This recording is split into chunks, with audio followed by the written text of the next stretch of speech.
De retour au camp, après leur promenade dans la montagne et leur rencontre avec l'ermite, une surprise attend les deux compagnons. Magda vient vers eux, un franc sourire illuminant son fin visage. Elle leur annonce que les singes évadés ont décidé d'organiser une fête, en ce soir de pleine lune, pour commémorer l'anniversaire de leur délivrance et pour célébrer la guérison de Sunshine, leur sauveur. Pacaille, feignant de ne rien savoir, demande des précisions. Mais Magda fronce les sourcils et fait un signe de dénégation de la tête. Sunshine, lui, encore bouleversé par ce que le sage ermite vient de lui dire sur l'étroit déploiement, se retire dans sa hutte pour réfléchir et se reposer. Dès la nuit venue, la lune apparaît, déversant sa lumière laiteuse comme au soir de la fuite. 12 lunaisons plus tôt. Magda vient chercher son chien et prenant son bras, le guide dans la nuit. Pacaille et tous les habitants du camp ne tardent pas à les rejoindre, portant des torches. Bientôt la colonne, toute bruissante de rumeurs et de rires, débouche dans la clairière où vivent les singes et où sont parqués les chevaux dérobés aux gardes. Quelques troncs d'arbres abattus par la foudre et traînés par les singes jusqu'à l'orée de la clairière serviront de siège aux spectateurs. À peine ceux-ci ont-ils pris place que Magda pousse un cri aigu en guise de signal.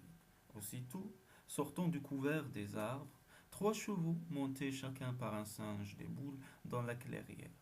À l'opposé surgissent 3 autres cavaliers brandissant des torches enflammées. Apparaissent enfin 2 autres groupes, l'un battant des tambours, l'autre soufflant dans des trompettes. Sunshine, pourtant habitué au spectacle de cirque, reste sans voix, tandis que Pacaille, fou de joie, se roule par terre et bat des mains. Les chasseurs, leurs femmes et leurs enfants, ravis eux aussi, abandonnent leurs sièges, se mêlent aux cavaliers et entonnent leurs chants de guerre. Bientôt, l'entière clairière se trouve transformée en un champ de bataille pacifique où bêtes et gens, fraternellement unis, fleurs et lune mêlées, célèbrent leur joie de vivre. La fête finie, alors que la lune amorce son déclin, hommes, femmes et enfants reprennent le chemin du camp. Les singes disparaissent dans les arbres, les chevaux regagnent leur abri, le silence au mille bruits de la nuit reprend ses droits. Sunshine, Magda et Pacaille cheminent ensemble, étourdis par cet étrange silence. Tout à l'heure, tu avais faim de surprise, dit Sunshine, s'adressant à son compagnon, mais je suis sûr que tu as trempé dans cette affaire. Un peu, un tout petit peu, je dois te l'avouer. En tout cas, l'idée n'est pas venue de moi. De qui alors? Devine. Je suis trop fatigué ce soir, après tant d'imprévus, pour fouiller dans ma tête. Paresseux, tu n'avais pourtant pas loin à chercher. La responsable est près de toi, Magda. Si le soleil brillait, tu verrais combien elle est rougissante et troublée. La conversation se poursuit jusqu'au camp, d'abord émaillée des plaisanteries de Pacaille, mais bientôt beaucoup plus sérieuse. Les 3 amis envisagent de retourner ensemble au pays de Kataï, emmenant avec eux quelques-uns des singes cavaliers acrobates, s'ils sont volontiers pour une telle expédition. Quand nous croiserons des caravanes ou séjournerons dans un village, nous donnerons une représentation semblable à celle de ce soir, précise Pacaille, et nous récolterons quelques piécettes et quelques perles. N'est-ce pas mieux que de vivre d'aumônes et de blé sauvage? Magda, sortant de sa réserve habituelle, prend la parole et annonce qu'elle jouera volontiers de la flûte pendant ces représentations. Devançant la question qui brûle les lèvres de son chien, elle ajoute: Mes parents sont prêts à me laisser partir, car ils savent combien je me suis attachée à vous. Ma jeune sœur pourra me remplacer quand il faudra soigner des malades ou des blessés. Ces dernières semaines, je lui ai enseigné tous mes secrets. Quant aux singes, Pacaille s'en charge. Demain, il ira les trouver pour leur exposer le beau projet. Dès le jour levé, les singes mis au courant réunissent leurs conseils, comme ils le font chaque fois qu'ils doivent prendre une décision importante. Les plus jeunes voudraient partir tout de suite, tant la perspective d'un long voyage à cheval vers des pays mystérieux et lointains les tente. Les plus anciens s'interrogent. L'un d'eux indique qu'à aucun prix il ne voudrait repasser par Corem, dont il garde le plus mauvais souvenir. Pacaille le rassure, ni lui ni son chien ne veulent se risquer à se frotter au khan. L'accord général se fait. Tous les singes partiront. Les parents de Magda, de leur côté, confirment qu'ils sont prêts à se séparer de leur fille. Aussitôt, le départ s'organise. Les chevaux, sentant souffler le vent de l'aventure, piaffent d'impatience. Les jeunes singes, plus excités encore, cabriolent et sautent de branche en branche, poussant des cris aigus. Le départ est donné de grand matin, le jour suivant. Pacaille marche en tête. Magda, excellente cavalière, montée sur la jument Wei, ferme la marche.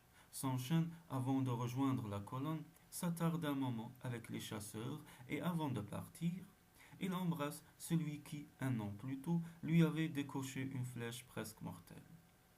Il lui explique que cette flèche ne l'a pas blessé, mais éveillé. Le chef de clan, très ému, embrasse à son tour le jeune écuyer. Vers le milieu de la journée, longue halte près d'un ruisseau ombragé. Mi par prudence, mi par jeu, le généralissime Pacaille institue un tour de garde pour surveiller les abords du camp improvisé. Il commence lui-même le guet, pendant que les anciens singes, captifs, prennent quelques repos ou flânent à leur guise. 3 jours s'écoulent. Acheminés à bonne allure, les sommets des monts de cristal ont presque disparu à l'horizon. Dans la steppe, le passage répété des caravanes a laissé un sillage bien marqué. C'est la route de la soie. La petite troupe s'y engage. Vers le milieu du 4e jour, un des cavaliers singes qui avait devancé la colonne en éclaireur revient au galop, signalant la présence d'une caravane. Il y a là-bas, explique-t-il en pointant son doigt vers le levant, des chevaux lourdement chargés de ballots d'étoffe. Il y a aussi des cavaliers en armes qui patrouillent le long de la caravane. S'enchaîne, arrête la colonne et déclare qu'il va aller se renseigner, impatient de voir des visages nouveaux. Le jeune écuyer revient peu après, le sourire aux lèvres, expliquant que les marchands feront halte au prochain point d'eau pour y passer la nuit. Ce sera l'occasion pour la troupe venue des monts de cristal de proposer une représentation au chef de la caravane. Les singes accueillent la nouvelle avec joie et force cris. Pacaille leur explique ce qu'ils devront faire si la représentation a lieu. Puis tout le monde se met en route, à vive allure, pour rejoindre la caravane des marchands. La jonction se fait près du point d'eau.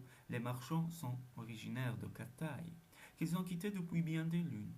Ils sont heureux de trouver sur leur route un moine errant parlant leur langue et enchantés par la perspective d'un spectacle imprévu.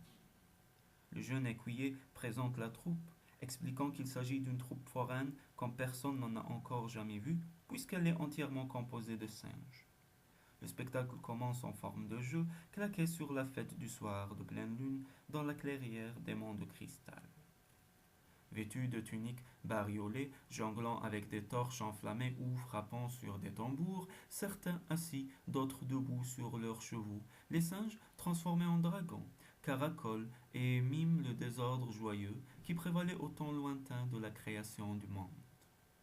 Soudain, les chevaux se calment, se mettent à la queue, le pour former un grand cercle. Le silence se fait. Pacaille, portant une ample houppelande rouge et une cagoule de même couleur, pénètre dans l'arène, tenant par la bride le cheval de son chêne. La flûte de Magda, au même instant, rompt le silence. D'une voix frémissante, la jeune femme annonce l'arrivée du pacificateur du chaos. Celui-ci s'avance, majestueux, vêtu de blanc et brandissant un étendard, blanc lui aussi. Il oriente son cheval tour à tour dans les 4 directions de la rose des vents, puis sautant sur la croupe de son coursier, part au galop. 3 fois, il parcourt l'arène. Une première fois couché sur sa monture, faisant corps avec elle, comme s'il voulait se confondre avec l'animal. La deuxième fois, à genoux sur le dos de la bête, implorant le grand souffle. La troisième fois, debout, brandissant bien haut son étendard. Tout le monde applaudit, y compris les singes, admiratifs devant un si habile cavalier. Magda ne peut retenir une larme de joie. Le spectacle prend fin dans l'allégresse générale. Les singes, épuisés, savourent leur triomphe. Pacaille compte laborieusement les perles et les pièces de la recette. S'enchaîne adresse humblement une pensée à ceux qui furent ses 3 guides, son père adoptif, Dago et le sage de la forêt.